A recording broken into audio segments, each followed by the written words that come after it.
Hey, security peeps, we are back with another edition of Breaking Into Cybersecurity. I am Renee Small, cybersecurity super recruiter, helping awesome helping awesome folks get into the cybersecurity field and helping leaders hire great talent.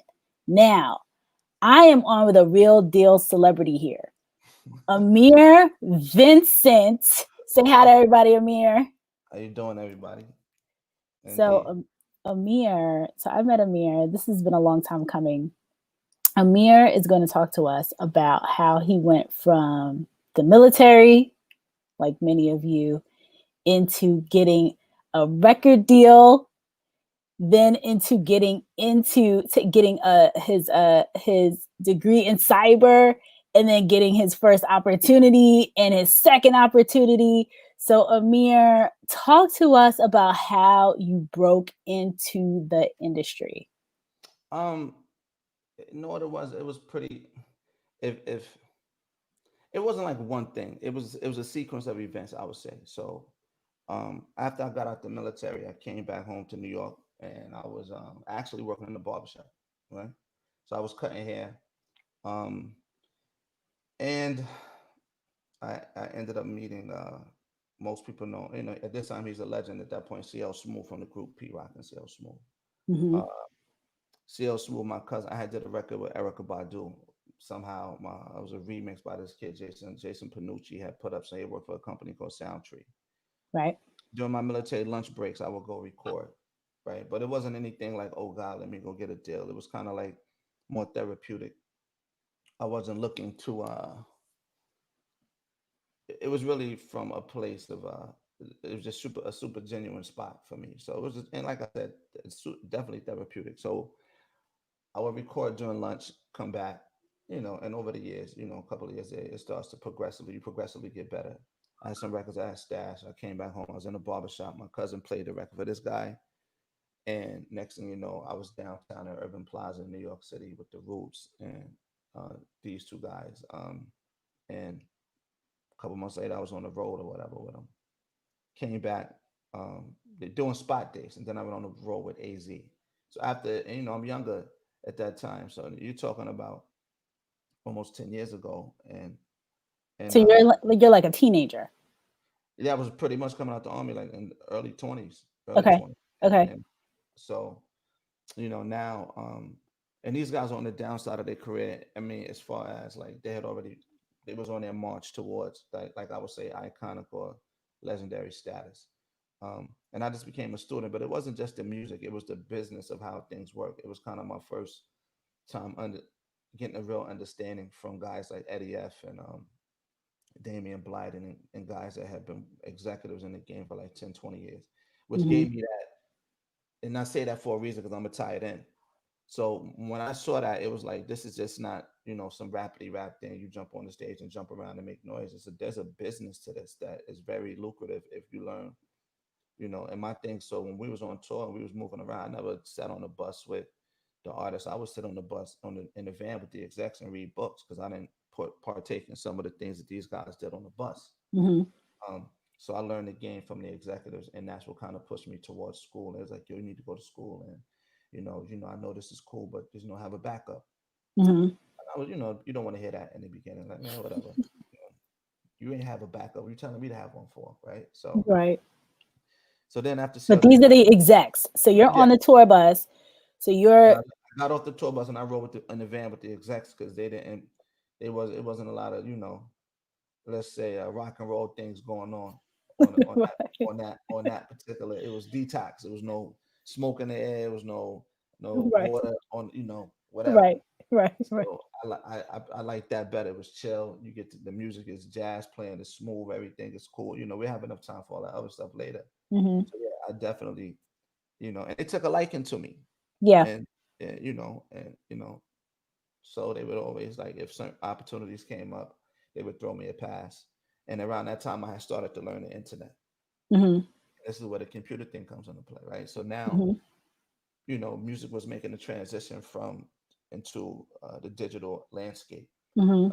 A lot of labels at the time didn't understand how to use these digital platforms. They were pretty in their infant stages, and they was a very resistant towards you know, what some of these platforms would and could do. They didn't see the value in it. And because they didn't see the value in it at the time, what happened is that um, it became like the wild, wild west for creativity. So you started to see a bunch of like blogs pop up. And before the playlist came, you had the blogs, you had the and platforms like the MySpaces, and then you had the Twitter, then you had the IGs come along. And I remember some of these guys, the 30 and the 30 Mozzie Casaroni, and some of these guys that were into building these things from outside and let's say Tech Valley would hit me and ask me to do testing. Like, but I didn't know it was testing at the time. Instead of me, because you play with the application and tell Hmm. me the thing. Now I didn't know what I was doing at the time with smoke testing. Right. I would play with it and call them on the phone like, I ain't like this, I like this. I think people gonna, and I didn't know that people got paid to do that, Right. right?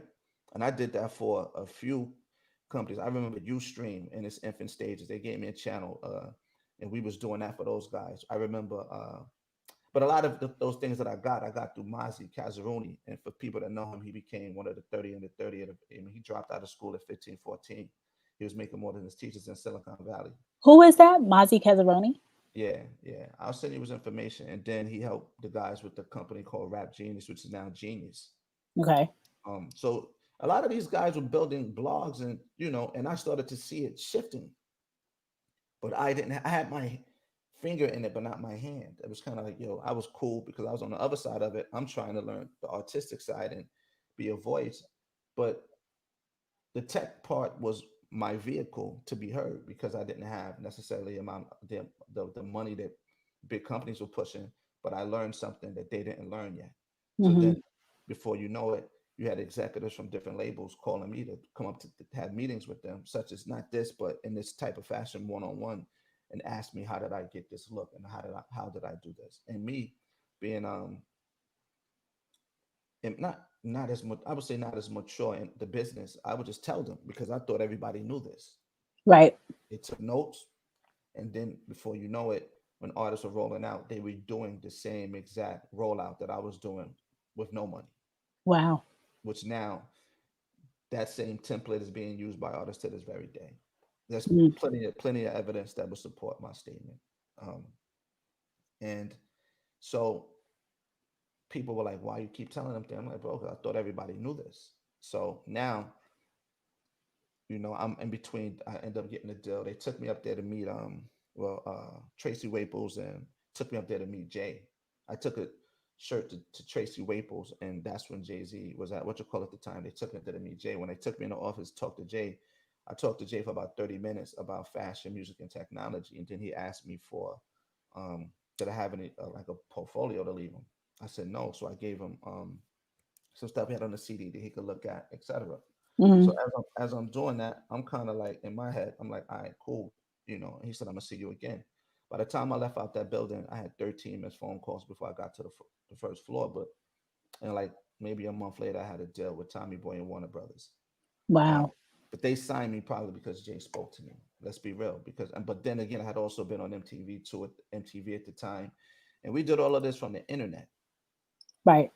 So because I did this from the internet, what happened was now my buzz is starting. Like me and my friend made a mixtape in his mother's basement. Yeah. 2 months later, we on TV, and they asked me how I do it. I'm like, no, we was in the house playing. Like we had fun. It wasn't. We didn't have an aim. But then all of these events started to just right Right. at around the So, same Amir, time. what around what year is this? So when you went in and you met Jay-Z and you ended up on This is MTV around and all that stuff. 2000. You're looking at around 2000. I'm gonna say 10, Okay. 2010, So 11. about 10 years ago. Okay. In Okay. fact, no, I'm lying. 11, 12, because 11, 12 ish is when I started Fordham, right? So this is around 2011, 12. How you doing, brother? And so around that time, what happened for me was it was important because I wasn't just focused on just trying to be an artist with nothing else to offer anybody. Because I started to see it's just like being an engineer, and like, even with technology, you have this civil war going on. You have technology people and you have business people when you're inside these corporate buildings that are almost at war with each other quietly because technologists feel like the Right. business people don't know what they're talking about, and business side don't feel like you don't know how to do business. You just know how to fix things or build things, and that's not necessarily true. There was a Right. new breed of people coming, and I represent some of that that wave that was coming, that people that know how to be creative and understood the technical side of how to build things and what people were actually using for. So it just so happened this vehicle for me was through the creative side of music, but still I was learning technology, but I didn't know that the principles I was learning could be applied in a corporate environment.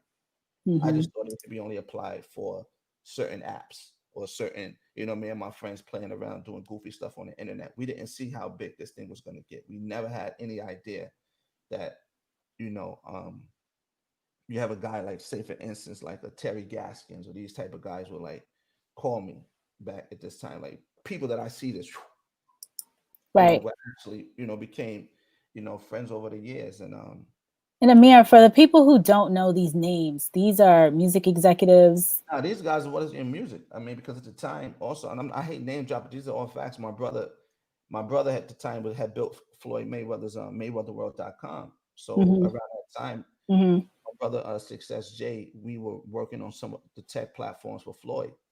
I was kind of the guy in the background helping them out, and we did X, Y, Z. So now, because they knew those relationships, a lot of these other things people would try to get with us because they knew that he was helping with that, but they knew he wasn't doing it by himself. So now we have one of the world's biggest athletes, despite some of his public, let's say, displays of whatever it may be that people have their opinions about. But as far as the business side and the technical side, MayweatherWorld.com and et cetera, that's how we started to leverage the relationships to get other things done. So mind you, we just some guys from around the way that really didn't. We just, but now I'm starting to understand the business. But if I knew then what I knew now, I would have took it. I would apply a different kind of pressure. Yeah. So now we hear the dealers on the table. I went back. I signed over to Tommy Boy and Warner Brothers. Rosie Lopez signed me. I didn't have a manager. She said, "How did you get all of this coverage with no money?" I said, "I don't know." She said, "Oh, I know you're not stupid." And And she when she says, said coverage, she's talking about like all your PR, the yeah, the MTV, TV, being on the TV, all that blogs, stuff. yeah." She said, Hmm. "Dude, who did this for you?" I said, "Me and my brother, my friend." She said, "From where?" I said, "The basement." And no, And she thought that was a spot. she was laughing. And all the A&Rs in the label, they were laughing too. They was like, and somebody, So I'm gonna pause for a second. She says, yeah, Amir, you need to make Renee an intro song. So that was the Danielle. yeah, Danielle. Tell them what you're gonna do for me, Amir. Yeah, I don't, Renee has, pressured me. No, I'm messing up. Now, Renee has, we got something coming. We just don't want to make no corny, tech song about, but it's gonna be, I'm He's gonna gonna definitely bring the take care. fire Yeah, I'm gonna take to care of breaking into cybersecurity. yeah, because the truth, I gotta take care of Renee because Renee took care of me and gave me my first shot, in cybersecurity. So let's really be real. Let's give people their flowers and roses while they're here. So that's I was leading up to that. So after all of these things were happening in my life, um, I started to notice that when I came off of the deal with Tommy Boy at the time, um, that I was supposed to be going to Geffen and Interscope through Gene Nelson and G. Roberson. It just had a management company called Hip Hop since 1978, known for managing guys like Kanye, T.I., LeBron, and stuff like that. So they tried to bring me over, and he was telling me not to sign anybody. I didn't have any money coming in. I was only cutting hair 3 days a week. My sister told me about this program for college, and she said, "You can go to school for free and they're going to pay you." I said, "Where?" So it's a yellow ribbon program for vets. I ended up doing a yellow ribbon program, going to Fordham. That's where I met Namdi in grad school. And that was a whole nother story, how we Yeah. met each other. And Namdi Oswago, he's our buddy. Both of us. yeah, yeah. So that's how, High school buddy for me, mhm. Amir college buddy. Go ahead. So Namdi had, when I finished undergrad, I went to grad school, I met Namdi. And I know the story. I'm still streamlining, making the story make sense. But, and so yeah, all of these things were just happening. But the whole time I was still like just marching forward, trying to learn technology. I was everything that I had obtained was through technology platforms that I learned how to on the user side, but I didn't know how the back end worked. So that's what made me choose computer science as a bottom, a baseline, so then I could have a better understanding of how things work. Because my initial, when we first spoke, I was wanted to be a software engineer, so I was Mm, learning C plus plus and X Y Z. Now, when you in classroom and then you see some of your friends on TV that you know or people that you know, it for real, it honestly it bogs down on you. It'll if you let it, but for a few minutes you'll feel a little way. I know I did, and I just kept pushing. Mm. Finished. I remember I went to school year round. I took a full load year round in Fordham. Uh, Full time student, and I finished a bachelor's and a master's in under 4 years. So I ended up doing um, the bachelor program. Then they threw me immediately into grad school, and that's where I met Namdi. But while this is happening, I'm still doing music. I'm still moving around. But I just never, when I went to class, I never said anything. Mm-hmm. I do remember a funny story. I was in school, and one of the basketball players, one of the girls, she was from Maryland. She said, "You look like this kid Ameer I seen on MTV." I said, "Do I?" She said, "But you couldn't be him because he would never be on a campus like this." And it broke my heart. It was crazy. It really, I don't know, it just hurt me for some reason. I was like, Yeah. "What you mean he would never be?" I said, my ego kicked in. I'm like, "I am him." She's like, "No, you're not." I have a picture of him on my cell phone. Wow. Yeah, she ended up opening the phone, and she put the phone next to my face, and she said, "Oh, it is him. You are. Oh, I'm sorry." I'm like, "Nah, it's cool." She said, "What are you doing on this campus? I didn't think you ever come to a school like this." I'm like, I said, everybody got their It's journey. the perceptions. I Mhm. mean, the reason why there's a number of reasons why you're here, Yeah, I love you, you're awesome, all that good stuff. And truly to show people that cybersecurity professionals come from all yes, types a of background. backgrounds. Absolutely. And your background in particular, and I could kick myself for not streaming this to like Instagram and Facebook and everywhere else, but you'll be back and I'll do Yeah, it the second time and we'll do that. But absolutely. really, really to show people, especially the younger people, folks that want to break into the industry, this is how you do, everybody with any kind of background can be here, do this, be successful. Hmm. So go ahead, Amir. I don't even No, want to stop it's you. all Go love. ahead. It's definitely all love, man. So yeah, so around that time, those things were happening. It was kind of, it, and I realized I was, in hindsight, I might have been going through a humbling boot camp. Humble yourself boot camp, because in your head sometimes you think that, nah, this can't happen to me, but it was happening. I mean, it was a slow burn, like it was burning slow, like so it wasn't painful, but it was a lot of lessons in that for me. So, marching forward, I didn't get another. So I didn't go to Geffen. I didn't go to Interscope. I didn't go to those other labels through these guys, and I ended up saying, "Let me march forward and finish grad school." The deal with Tommy Boy had dissolved, and so I said, "Okay, cool." Yeah, Tommy Boy is a record label. The Tommy Boy That's is the record label. a subsidiary of Warner Brothers, yeah, Okay. and so they had acts like Naughty by, like they just known for a lot of those. I won't say old school acts, but legendary, iconic. Oh, okay, okay. They had and at that time, like a couple years back, they was trying to relaunch, and Tom Silverman and his wife and Rosie were trying to learn the digital side of things. So the first deal that they gave me was the first deal of its kind, because it was a 70-30 split my favor, because of what I was doing on my own from using, thank you, Haley. So Haley Gibson, who's an RN, Yeah, says that we are inspiring her yeah, so much. Amir is inspiring her. yeah, thank you. And I'm just telling you my truth and my story. So, and yeah, so when these things were happening, like I think the biggest battle you fight is in your head, telling yourself you can't do it, or you don't look like the other people that are doing it. And to be honest, to be real, being a black technologist from around the way and having the vernacular that I have, it's not necessarily the typical prototype of behavior that someone would expect for somebody to be able to obtain the knowledge. Um, Namdi's here. yes, my brother Mandy, Two he's of my most favorite people in life, and definitely cybersecurity. Absolutely. and shout out to that man, because that man Yes. was the one. And shout out to you, Renee, for giving me my first opportunity when everybody was kind of acting funny. Yeah. And I'm put it in my language. It was acting real funny out here with your brother. I was like, what? You know. So now I'm going through all of this stuff, and I'm like, okay, cool. I got to put music down for a second, but I was still recording. So I'm in grad school now. I remember the first day I walked into grad school, I had a hoodie, sweats on, and a leather jacket and some boots. Brother Nam, let me talk to you. He put me to the side, not knowing that I had just finished undergrad a month ago. Let me talk to you, brother. You said, "Yeah, I don't really know you like that, brother, but you know, you come in here. I know you might want to, dress it up a little bit, and I'm just giving you some advice, brother. Just because people in here are execs and stuff, and they can give you opportunities. Right. In the back of my mind, I'm like, who the hell are you talking to? What is this guy? My ego is about to be, Immediate mentor. That's Nancy yeah, for you. yeah, but no, but this is how life turns.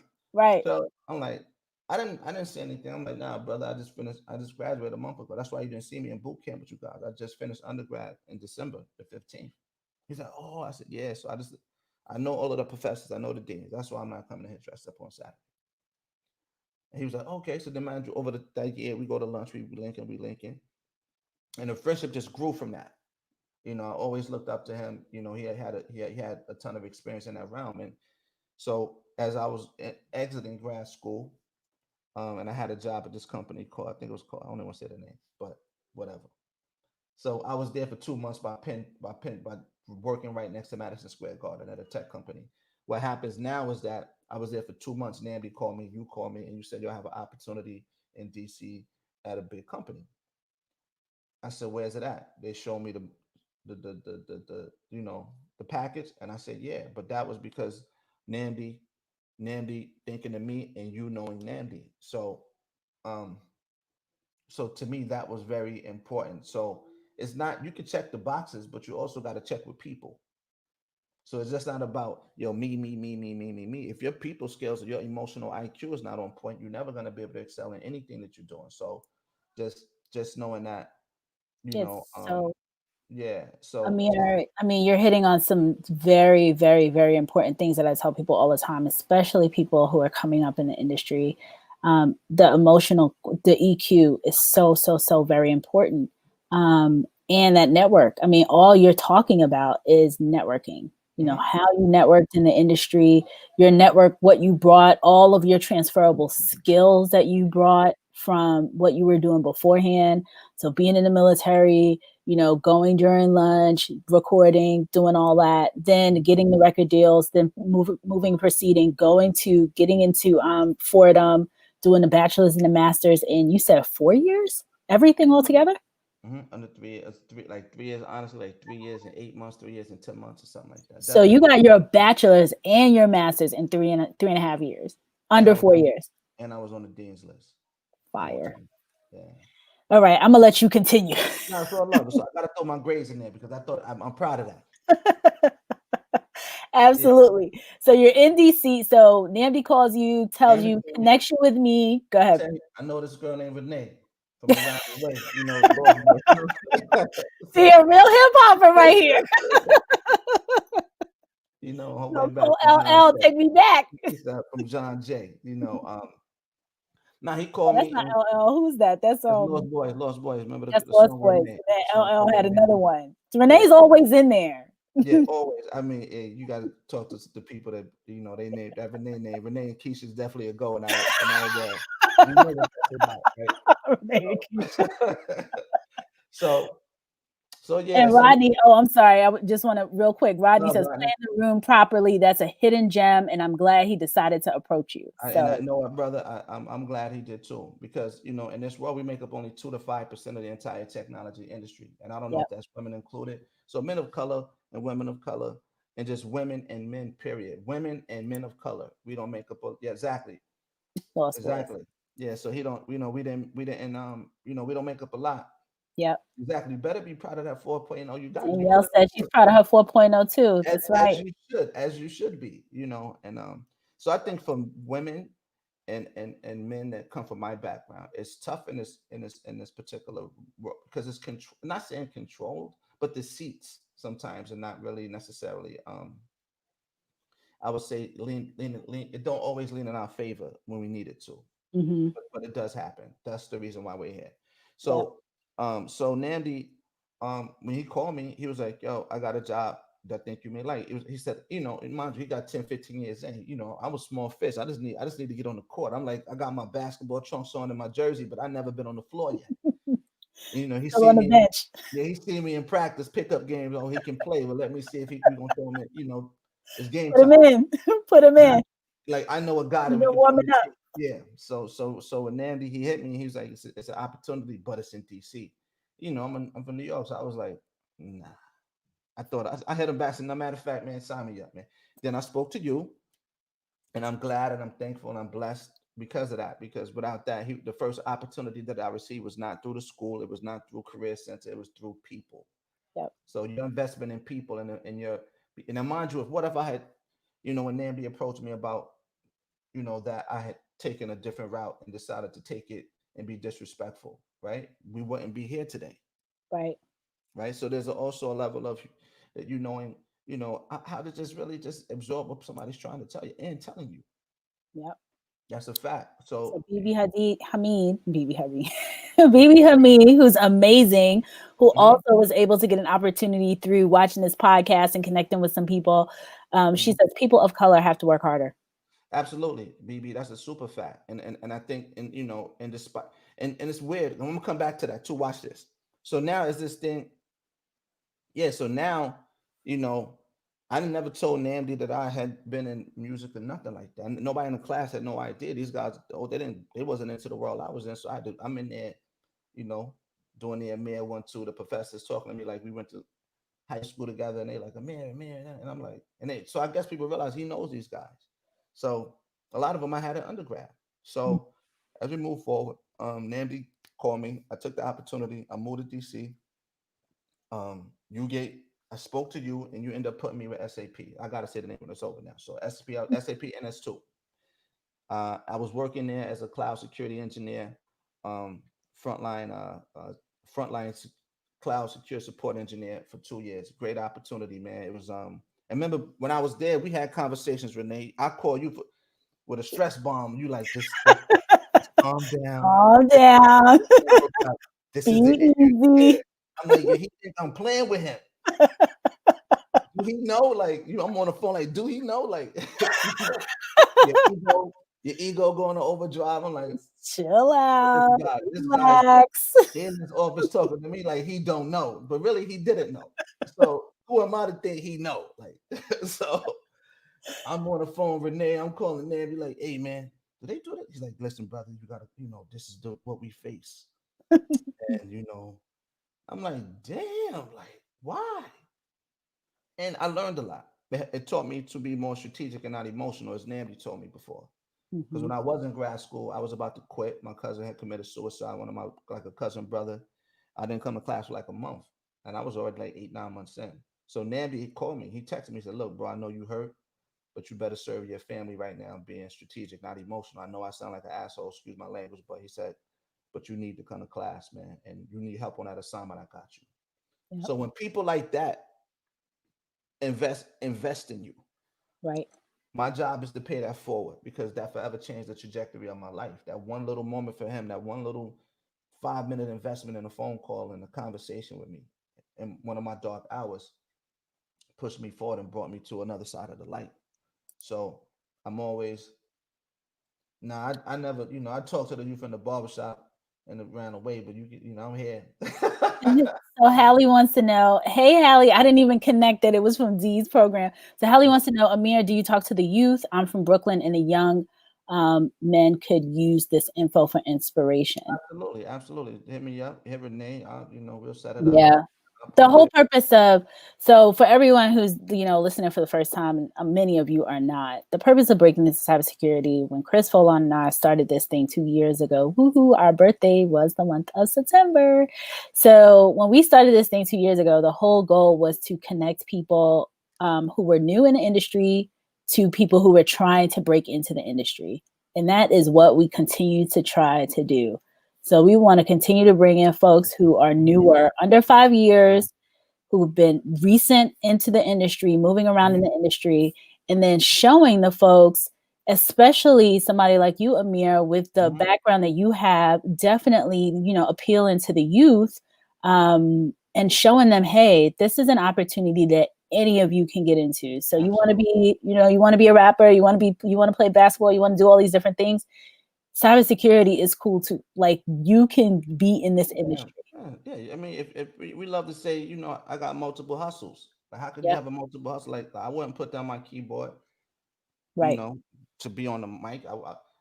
And I hate that that not the truth, but the narrative that the world has created, that you can only do one thing with your life.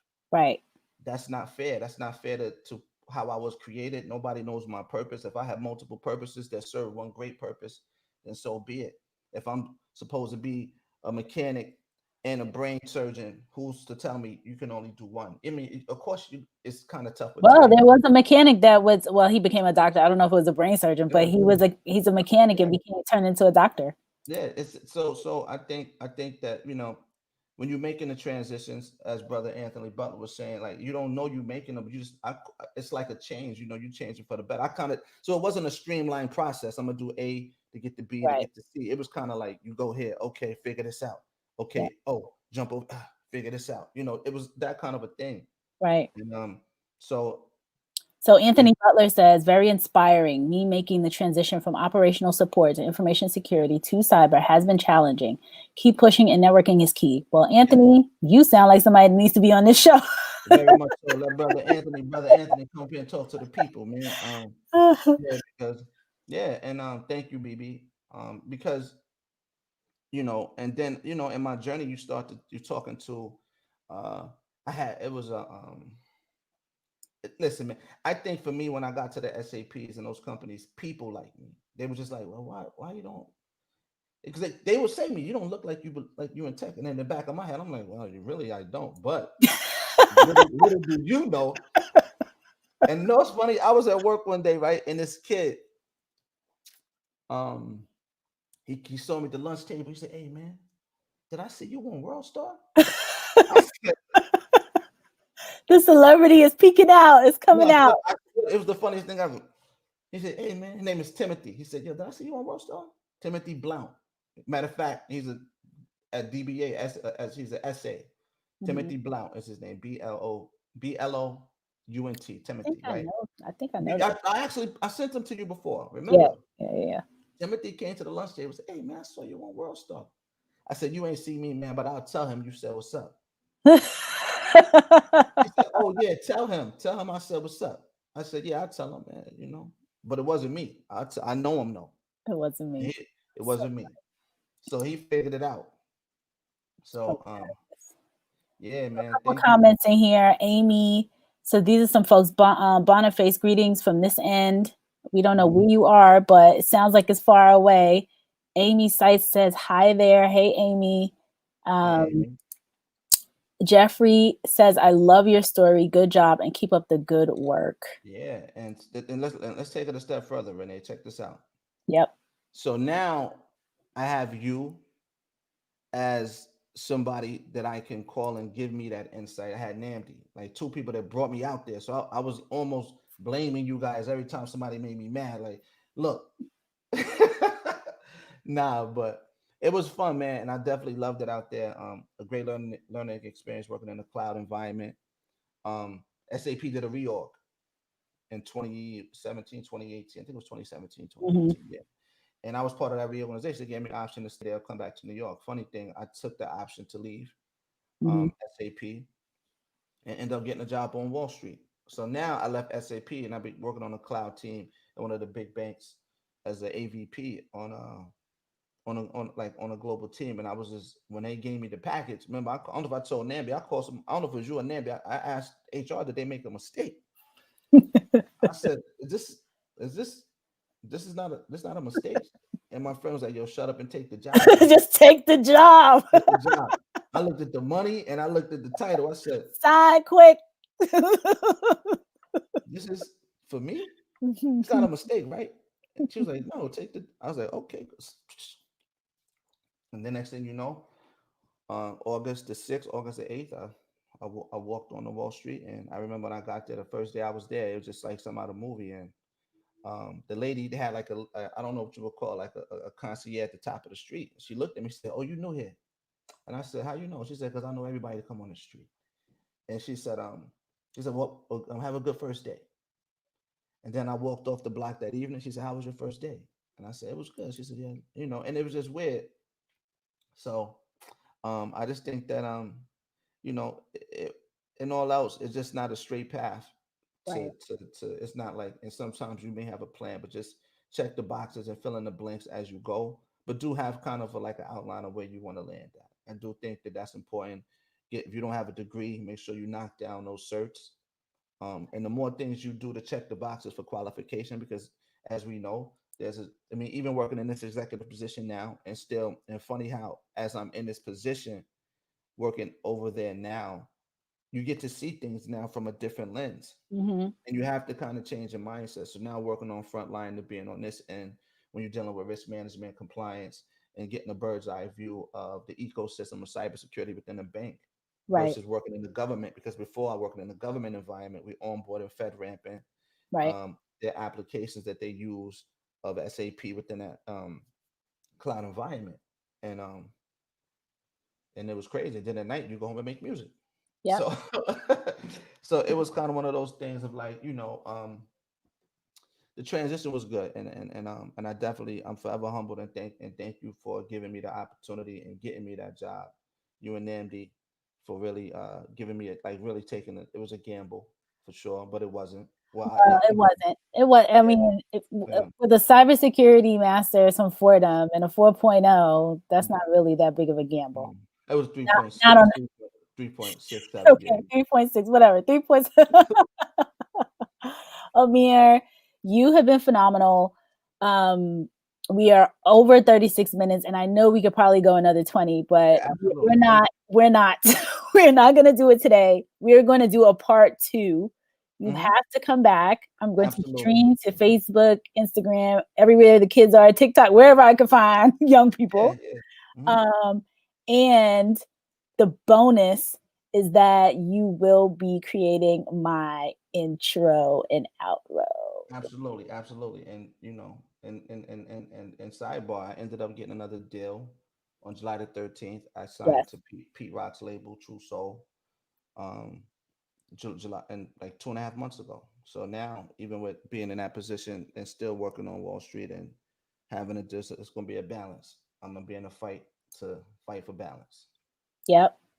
I Yeah, mean, gotta have more than one hustle. Yeah, so Derek Liggins said, good story, got to have more than one hustle. Danielle Goodwin says, pass the torch for women is always looking for mentors. Shameless advertising. So they're yeah. looking for mentors.